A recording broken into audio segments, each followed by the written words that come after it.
पाठ 8 शाम एक किसान कविता। कवि सर्वेश्वर दयाल सक्सेना। प्रस्तुत कविता में कवि ने जाड़े की शाम का वर्णन किया है। कवि ने किसान को एक पहाड़ के रूप में चित्रित किया है। जो कविता का पहला काव्यांश खंड है वो इस प्रकार है। आकाश का साफा बांधकर सूरज की चिलम खींचता बैठा है पहाड़ गल्ले सा। आकाश का साफा बांधकर कवि ने मानवीकरण किया है कि पहाड़ एक किसान के रूप में है जो सूरज की चिलम खींच रहा है। अर्थात जो सूरज है वो आग के गोले की तरह दर्शाया गया है और किसान के सिर पर जो पगड़ी बंधी हुई है, जो साफा यानी पगड़ी बंधी हुई है, वो आकाश की पगड़ी बंधी हुई है। अर्थात पहाड़ के ऊपर आकाश है और किसान के सिर पर पगड़ी है।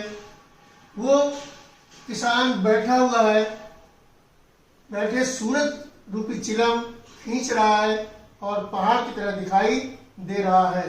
पर पड़ी है नदी चादर सी, पास ही दहक रही है पलाश के जंगल की अंगीठी। अंधकार दूर पूर्व में सिमटा बैठा है भेड़ों के गल्ले सा। प्रस्तुत कविता में कवि ने पहाड़ से निकलती हुई नदी को किसान के घुटनों में पड़ी चादर की तरह बताया है। पास ही दहक रही है पलाश के जंगल की अंगीठी। जो पास में जंगल है पलाश का, उसके फूल ऐसे लग रहे हैं जैसे उस चादर की शाम में किसान बैठा हुआ अंगीठी में कोयला डाल करके अपने आप को गर्म कर रहा है, उष्मा ले रहा है।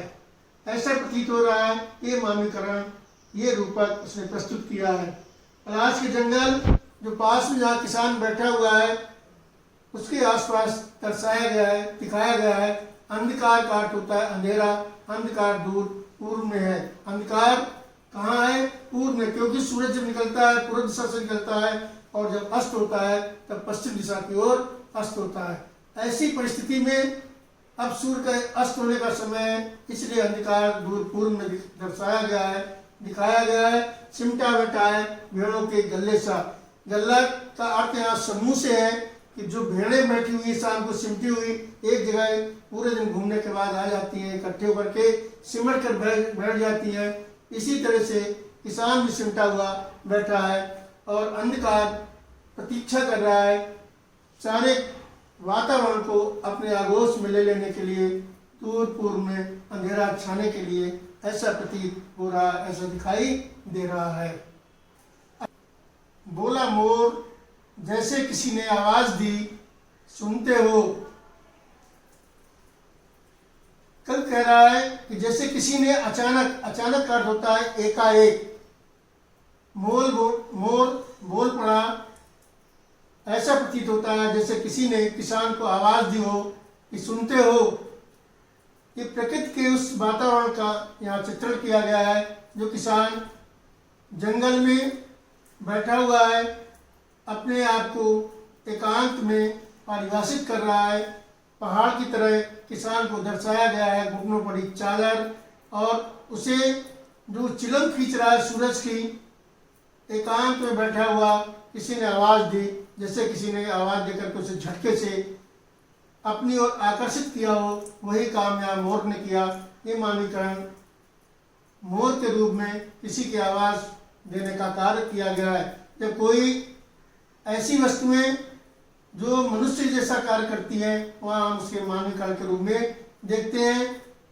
सुनते हो कि आवाज से किसान अचकचा गया, अचानक हड़बड़ा गया, ऐसा प्रतीत हो रहा है उसकी आवाज से। चिलम औंधी, धुआं उठा, सूरज डूबा, अंधेरा छा गया।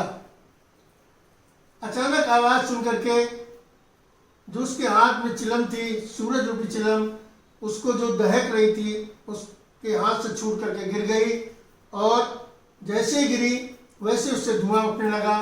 धुआं उठा, पश्चिम में सूरज डूब रहा है, सूर्यास्त हो रहा है। धीरे धीरे अंधेरा छाने लगा। ये रूपक, ये दृश्य प्रस्तुत किया है कि चिलम के आने से, धुआं होने से और अंधेरा छाने से, अचानक उसके बुला लेने से, मोर की आवाज़ से, ये सारी चीज़ें परिकल्पना शुरुआत से ध्वनित हुई है।